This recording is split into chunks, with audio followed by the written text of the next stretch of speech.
Hello, my name is Annette and I'm the historian behind Discover the Delights of Peeling Back History and Homebridge Canterbury. And as it's New Year's Eve tonight, I sort of thought we'd have a bit of fun, and I'll let you have a wee glimpse into how my mind works by taking you through my local newspaper and sharing just wee little snippets about the history behind the names of in Canterbury, mid-Canterbury. But do bear with me, this is not a script, this is completely off the top of my head, but together you and I will get through it. So what I'm actually going to be using today is the Malvern News, a wonderful little local publication that comes around as I live in the Selwyn district. So we'll begin with this. So let's start with the name Melvin, which is the name of our district. Melvin was an English town, and the Canterbury Association decided to call the Malvern Hills, which sort of sits around the foot of the Alps, as acknowledgement to the town where our two founders met. So our two founders were Edward Gibbon Wakefield and John Robert Godling, two passionate men about colonisation, and they actually met in this wee town, and the idea of Christchurch and Canterbury were born. So the Canterbury Association wanted to honour that wee town by naming the Malvern Hills after that. The next wee name that comes up is Colgate, Colgate Tavern. Colgate is believed to have been named by the son of Edward Gibbon Wakefield, Edward Jerringham Wakefield, as when the railway came through to White Cliffs, Colgate sort of became the gateway to all the coal fields there were so many of them out this way, and that's sort of how it got that name of Colgate. Next name we've got is Downfield. Now Downfield Bakery. Downfield began as a wee town called Hordern, to do with the railway arriving, but because there was also a railway station at Hornby in Christchurch, the name sounded a bit familiar and there was a bit of confusion, so the little town got renamed Downfield, which basically means deer in the field. The next wee name, Windwhistle Garage, pretty self-explanatory really. That wee part of Canterbury, the wind just whistles straight through, so it's pretty much straightforward.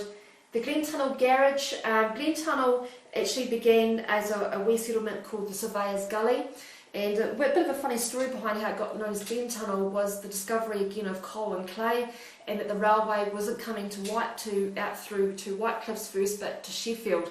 So James McElwaith, who was the manager of Homebush, he had to figure out how to get his coal to Christchurch across a bit of land that wasn't his.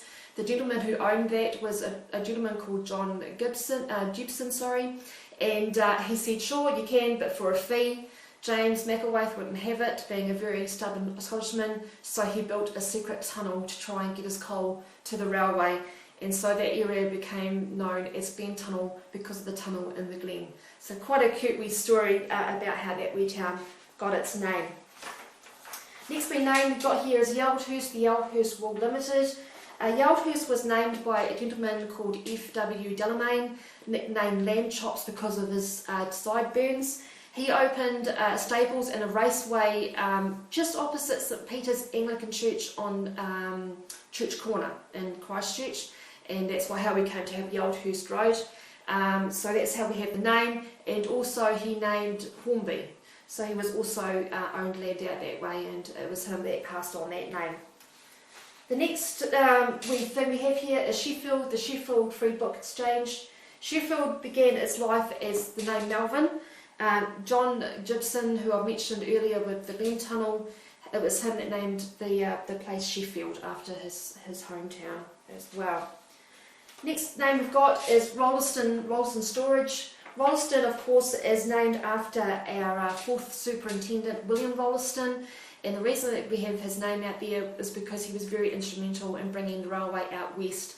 But funny enough, by the time the railway got out this way and the west station opened, he didn't even show up for the opening because he was just over that project. So quite humorous, the wee town built around the railway, Ralston, he wasn't interested once it actually got there.